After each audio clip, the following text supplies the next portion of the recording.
Hello, welcome. I hope you're enjoying Dreamforce this week. My name is Divya. I'm a senior associate at PwC focused on sustainability and net zero cloud. Let's go ahead and get started. All right, so to solve the climate crisis, every single one of us has a role to play. The brutal heat this summer was telling. You know, our changing climate poses several threats.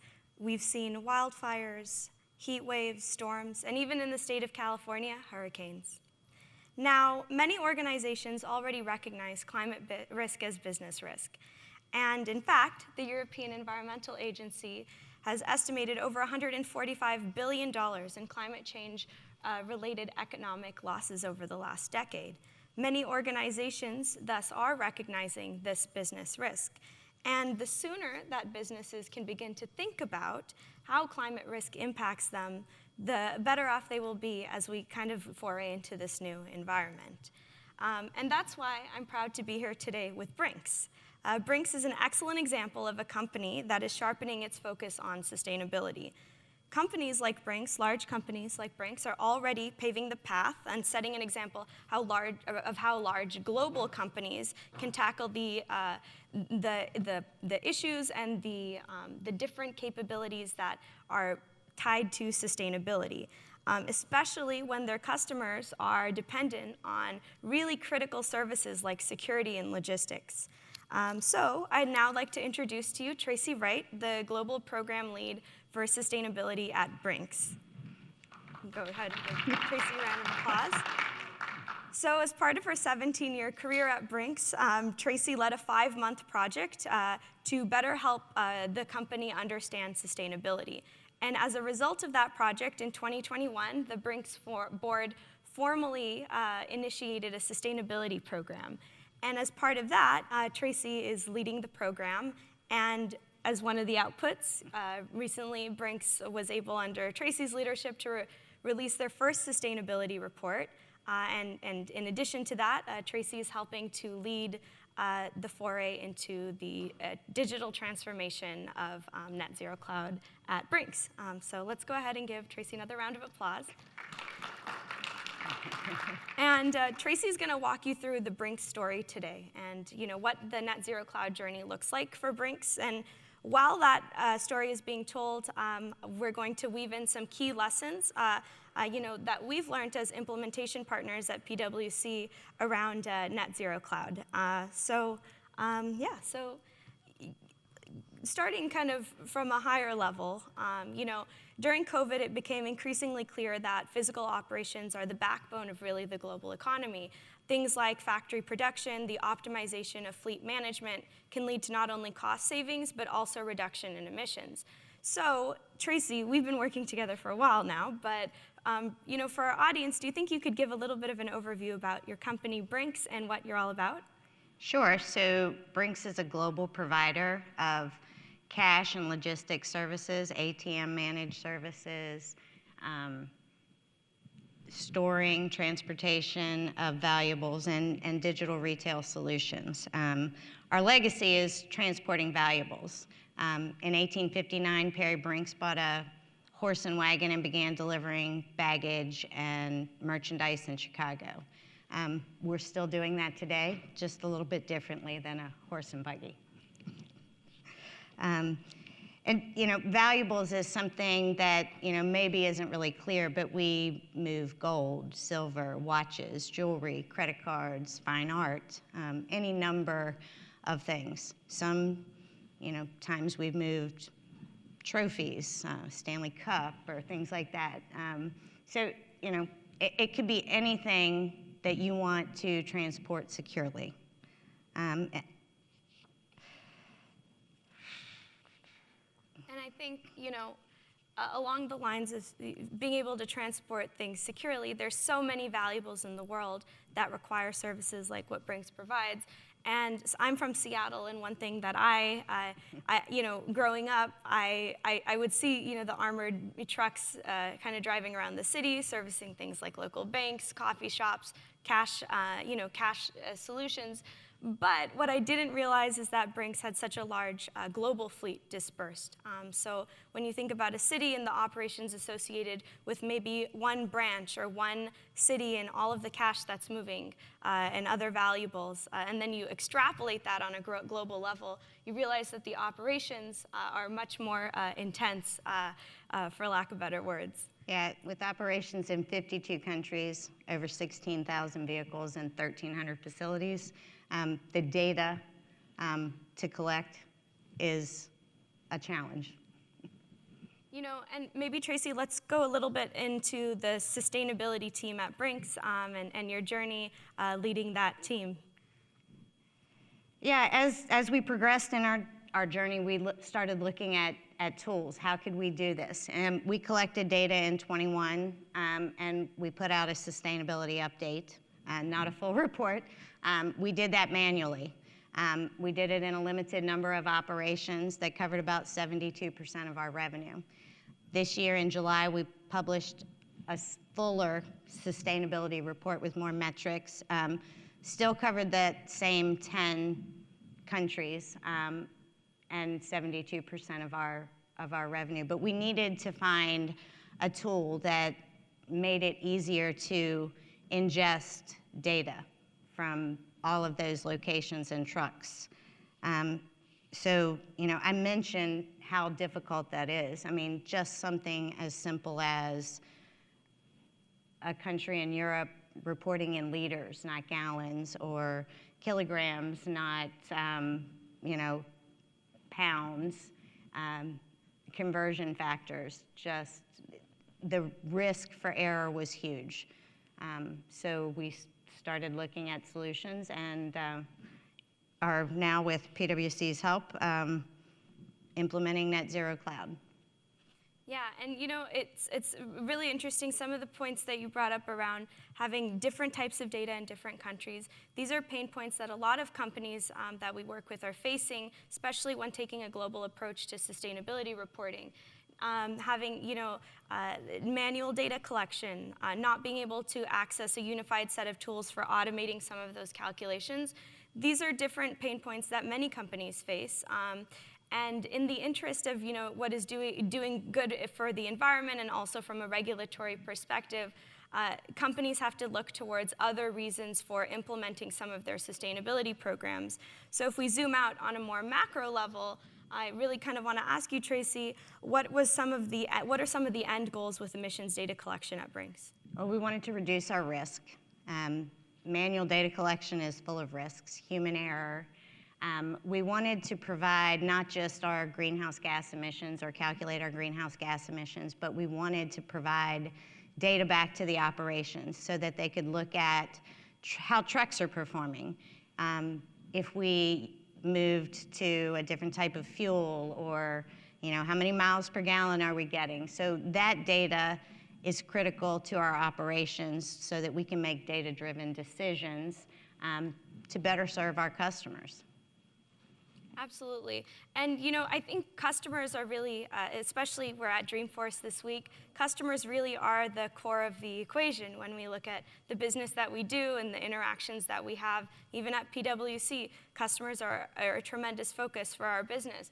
And something that we've noticed as part of our Net Zero Cloud implementations is that although many folks, you know, in the business world may view regulatory reporting or sustainability reporting from maybe an investor-driven perspective, thinking about reports like CDP, or even a regulatory perspective, thinking about SEC rulings and CSRD, what we've also noticed is this impact about sustainability data really being customer-driven.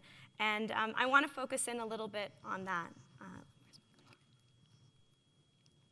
So, you know, just to kind of give a brief overview, I know that there's probably a few sustainability professionals in the audience today, so please bear with me as I kind of go through and hopefully paint a picture view of picture for you of emissions tracking. So there's many different ways that companies can report their carbon emissions. Very popular one that many of us are familiar with is the Greenhouse Gas Protocol, which splits up carbon emissions into 3 different buckets.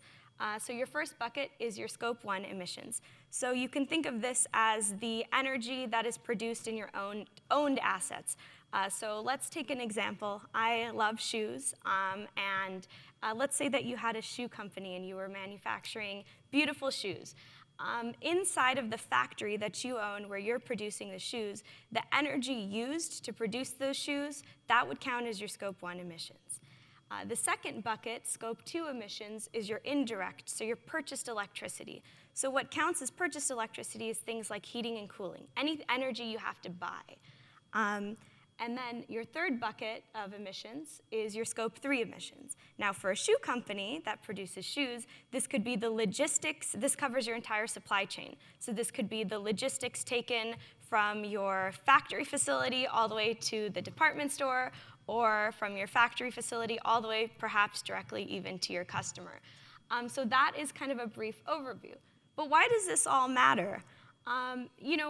It matters because if you have customers, your Scope 1 and 2 emissions are your customers' Scope 3. So we're all connected in that way. And if your customers aren't already asking for your sustainability data, there's a very high likelihood in the near future that they will be asking for your Scope 1 and 2 emissions at the very least. Kind of going off of that as well, under the added pressure of regulation, we also are seeing that this customer-driven kind of capability area around sustainability is starting to get a lot more attention. So for instance, CSRD, which stands for the Corporate Sustainability Reporting Directive, is a regulation that has come out in the European Union, which will require companies to report their greenhouse gas emissions, like the ones we just talked about in those three buckets. So you can begin to see why companies are focusing on these three buckets when you understand where the emissions come from and kind of what the regulatory pressure is as well. Now, we expect that this is going to touch over 50,000 companies globally, and it is taking effect in the next fiscal year. So another key call out there is this is not just going to impact companies in the EU. Global companies that have operations based inside the EU may need to also report to CSRD. So this really isn't a localized regulatory initiative. This is something that affects all business leadership, no matter kind of where you are in the world, especially if you have operations in the EU. I would be amiss not to mention that many expect the SEC to drop their updated their rules that they'd proposed last year to come out with a ruling this fall as well. Although now we've been talking about regulation for a little bit, and CSRD, SEC, these can be key drivers for companies looking to actually initiate sustainability programs with robust data collection. It's very easy for folks to start to think of it as a burden or another business agenda item. But what we want to talk a little bit more about is how this is actually an opportunity to really start to understand which data you're collecting for sustainability metrics and whether or not you can use those for operational efficiencies. So Tracy, do you think you can talk a little bit about how Brinks is tackling their carbon footprint? Sure. So with the fleet that we talked about earlier of over 16,000 vehicles, knowing how those vehicles operate, how many miles per gallon do they get, how heavy are they? So we're tackling this in three ways. Basically, changes to our vehicles, changes to our routes, and changes in our fuel consumption. That fleet, I don't know if I mentioned it, it accounts for over 90% of our Scope 1 in the 10 in-scope countries that we have today. So that's a big piece of it. So something simple we can do is make a lighter vehicle. Our vehicles tend to be heavy, armoring or security systems on them. So just changing to lighter vehicles from diesel to gas makes a difference in our emissions. Changes to our routes, our digital retail solutions, our tech-enabled devices that we can install at a customer's location that allows that customer to have access to working capital and hits their balance sheet without us actually having to physically visit that customer as often to pick up that cash and process it and get it to their bank account. So that reduces our miles driven and our emissions. And then changes in our fuel consumption. We're trying out different fuels. HVO 100, I don't know if anybody knows what that is, but it's hydrated vegetable oil. Our branch in the Netherlands has, one of the branches in the Netherlands has switched from diesel fuel consumption to HVO. Totally different emission factor, totally different, carbon emission for those vehicles that have switched. So we try these tests or programs, initiatives locally, and then share that information till we can share it more broadly. So the data that we collect along with these initiatives informs our business, and we share that from country to country or location to location. It could be as simple as, San Francisco to Virginia on what's available. I mean, HVO is probably not going to work here in San Francisco. I don't know that it's available, or it could be a supply chain issue. Whatever factors there may be, it may be cost prohibitive. So we try to take those initiatives and make them available to our operations and the data behind it so that they can make data-driven decisions. Absolutely. And what I think is cool as a call out here is that from a strategy perspective, it's really easy for business leaders to look at an operational footprint and say, well, why don't we just convert all of our vehicles to be electric? And now, although that would be nice, we really have to take a closer look at the enabling environments for those vehicles.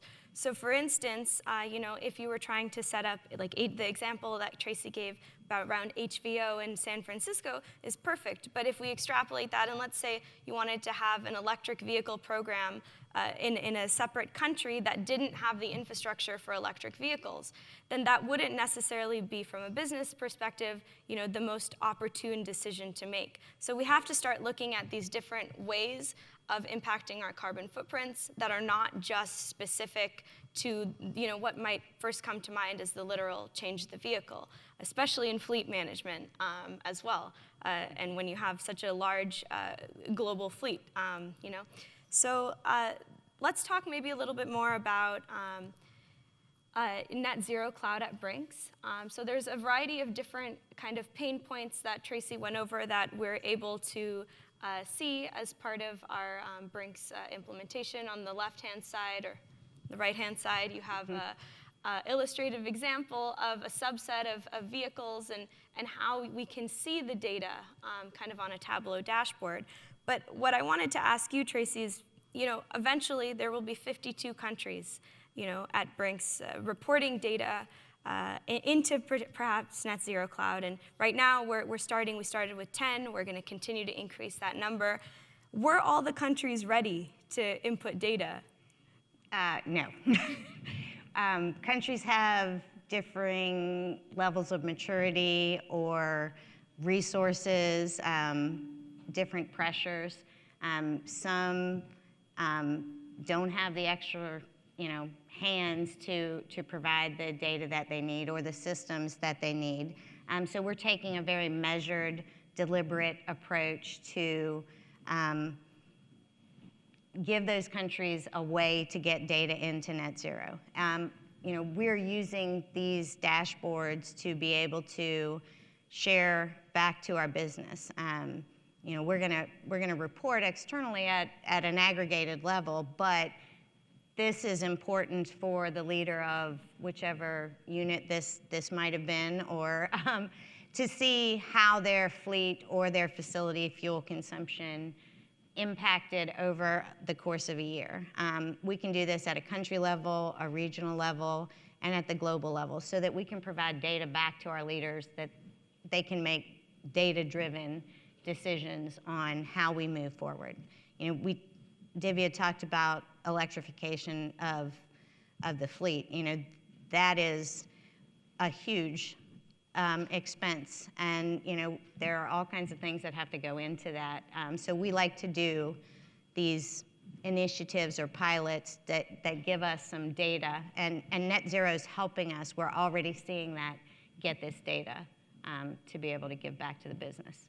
Absolutely. So just not just our carbon emissions, but help the business.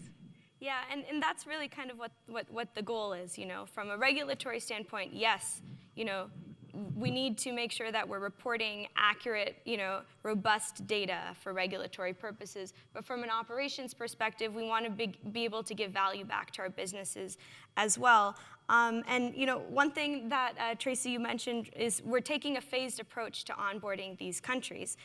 So there's no perfect path for data entry, especially when we're looking at sustainability data, and especially when there's a global program.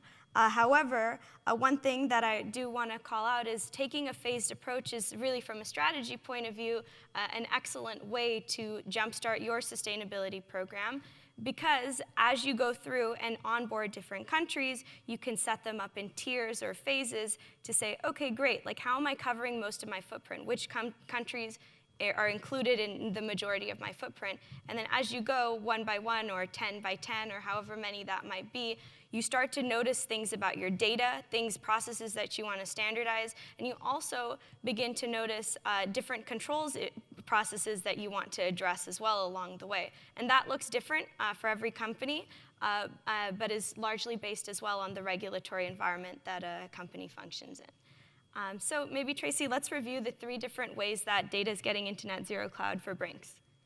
Yes, so I talked about countries having different resources, different commercial practices, different, all of them are different, and we could have, a difference from one side of the country to another if you're talking about a large country. So when we started this, we wanted processes, and processes that would allow the operations to provide data and get the data that we needed that was reliable, repeatable, and at some point assurable into the system. So we developed 3 different processes for the countries to get the data. One would be an API. So we would directly connect to a mature country's system that may have a fleet management system or a facility energy provider platform that we could directly connect to Net Zero to get that data in. The other way the second way that we looked at getting data in was a semi-automatic method of getting data into Net Zero Cloud. This could be a country or an operational unit would get reports of raw data directly from an energy provider or a fuel card provider. May not be able to integrate or build an API, but we have this raw data that reduces risk, reduces human error in changing that data, and we can import that directly into Net Zero Cloud. And then our last method is a standardized template for those countries that are small and don't have systems or reports from data providers. We have a manual template that's been standardized that they can enter their data into, and then the sustainability team can load that into Net Zero and get all of our fuel consumption, miles, et cetera, into Net Zero Cloud. Yeah, absolutely. And once the data is in Net Zero Cloud, then what happens? Maybe we can talk a little bit about that. So as Tracy mentioned, Brinks has a variety of ways that they have their controls processes, audit processes, which are built, which can partially also be built as well into Net Zero Cloud. So having that traceability after the fact as well is almost just important once the data gets in. And I think that's a differentiator that a lot of leaders are thinking about. What is the difference between leveraging Net Zero Cloud and a BI tool? It's the ability to audit the data in a way based off of who's logging in, who's accessing the data. And as we foray into this regulatory environment and there's more and more scrutiny and things become a little bit more intense, the more important that feature will be, and which is just a feature of the platform itself.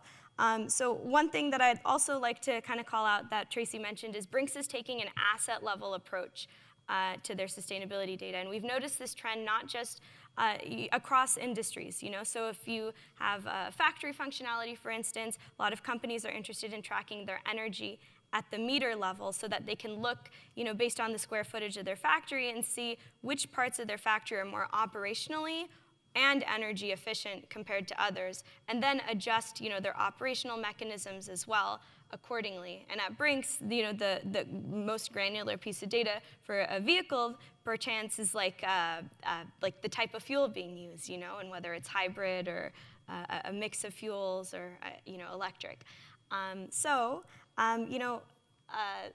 It's important for us to really kind of think about how, once the data gets in, what we're going to use it for, and after the data is in Net Zero Cloud, then you can try to figure out whether your initiatives are working or whether you need new initiatives, but then also whether you need to make actual climate investment financially, which a lot of firms look at.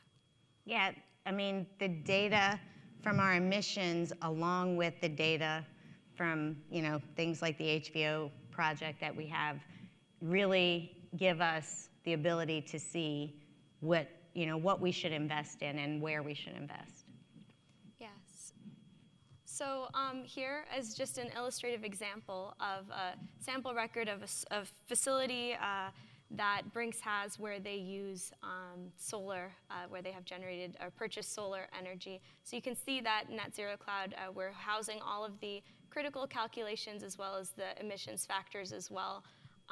So if anyone was to go in and change, when we talk about auditability, a Net Zero Cloud will provide an audit trail for that information. One thing that I want to call out is predictive analytics. Why does this matter in the long run? So PwC, we were one of the original launch partners for Net Zero Cloud, and very proud to be. Since then, I've particularly seen the product evolve in many different ways, and a lot of folks ask, well, where does the future of a product like Net Zero Cloud land? And throughout Dreamforce, throughout the keynote session, we heard from Mark Benioff. As we go into this, we digitally upskill ourselves into this arena of generative AI. We're kind of in this space right now between generative AI and predictive analytics. And with sustainability data in particular, predictive analytics is kind of that operational result that many will look for. So things like energy use abatement curves, advanced forecasting, which is built into Net Zero Cloud, and then what-if analysis. These are critical tools that companies can use to then, once they have their baseline data, say, well, what would happen if I instituted a program that would reduce my emissions? How much would it reduce emissions by, and how much would that then contribute to my overall goals? And then another kind of area that we see this extrapolating into is the multi-cloud opportunity with Net Zero Cloud. So Salesforce is an ecosystem, as many of us are aware, and one thing that is particularly interesting about this is I like to think of Net Zero Cloud as like a control room, and many companies right now, some are not to the point fully, but eventually will need to look at their entire business through the operational lens of sustainability.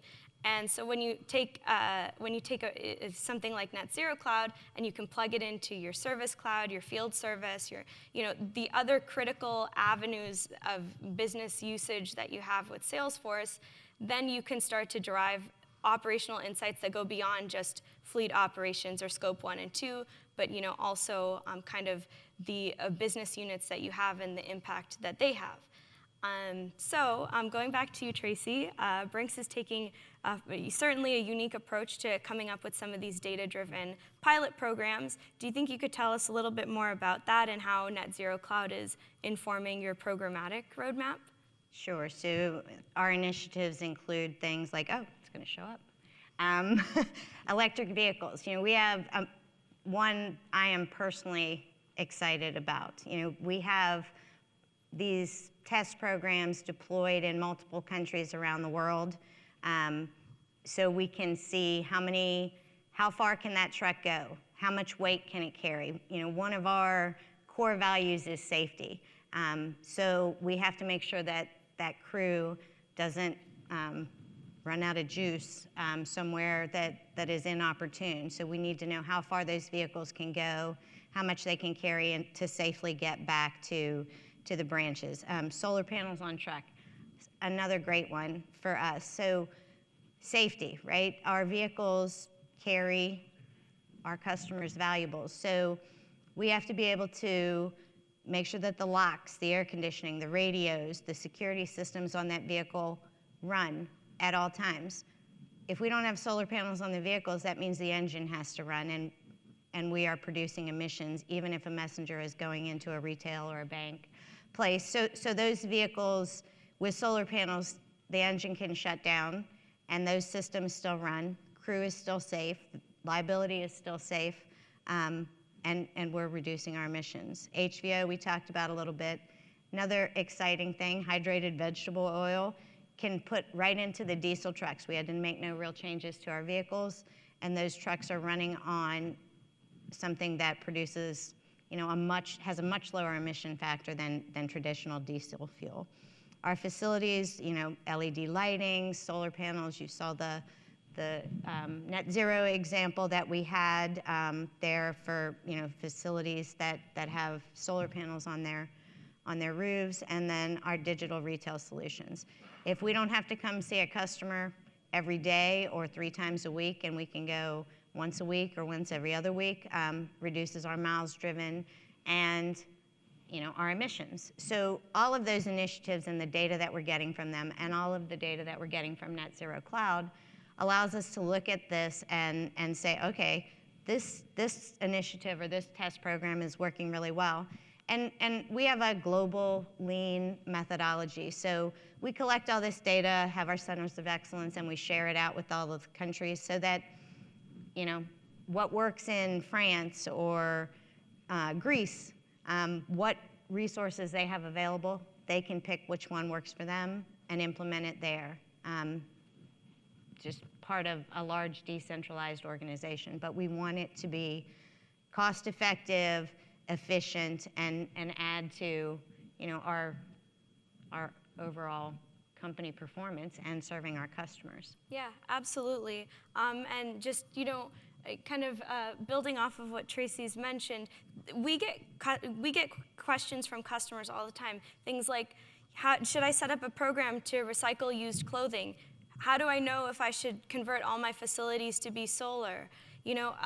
How do I know if the emissions, the waste diversion initiative I have is actually diverting from the landfill in a way that's productive to my emissions goals? So these are things that we have certainly, addressed using Net Zero Cloud and with our customers, especially as we foray into the circular economy space, which we would need a whole nother session on as well. So. Tracy, it is pretty clear how Net Zero Cloud and Brinks' climate initiatives are working together to build this baseline so that Brinks can ultimately take a look at the board and see which areas or which initiatives they can continue to invest in order to make a difference in their climate footprint. So thank you so much for sharing this with us today. Now we have a few moments left, and I'd like to ask you to sit down with me, and maybe I can ask you a quick question. So as far as your experience in leading the Brinks team and a global team, I wanted to kind of ask you, what are some of the key lessons learned that if you had to give to folks and sustainability leaders that are here with us today, and in the future, what would they be? Processes. Have a process that you clearly communicate with your operational units. And set deadlines. Divya, we've been doing this for a little while, and if I forget to tell some small operational unit that I need that data back by, next Thursday, we can't move forward in what we're doing. So those deadlines and those processes are key. That makes everything repeatable. We built controls into those processes. My mentors are our chief accounting officer and our chief audit officer, so I approached this just as if I was collecting financial data. So processes, controls, communications, and set deadlines. Yeah, wonderful. And maybe we have time for one more question, and then Tracy and I will come down to the audience in case you guys have any additional questions. So as far as challenges go, what do you think would be the greatest challenge when trying to institute a global program? There are many different things to look at, but if you had to focus on one. So based on being a company that has a lot of vehicles, the challenges are those things from imperial to metric conversions. The operational units, I don't know if you guys have ever been to a branch for, UPS or Amazon or anything, but they're not used to collecting data like this. So getting them accustomed to, follow processes and collect that data that is accurate, right? Those are challenges, and communication, talking to country operational leaders to get them to feed us that data is always challenging. They have operational priorities. I mean, part of our strategy is to be a customer-driven organization to provide good services to our customers. So their priorities, are a little bit different. So getting them to pay attention and provide the data that we need is tough. Yeah, no, absolutely, I hear you. And I think at the underlying message behind this is that communication is going to be critical, especially in these next few months as we're coming up on a regulatory period. Now, when we look at sustainability data, we've been viewing it through a regulatory lens. We talked about that today. We talked about an operational lens, which is particularly interesting. But what kind of underpins and supports all of that is having this robust communication strategy throughout your organization to really better understand how you're going to collect data from the bottom up in a way that is clean and auditable and efficient, and then how you can use that to give back to your business. So thank you, Tracy, for joining us today for this wonderful session, and thank you for coming to this session to the audience. I really appreciate it.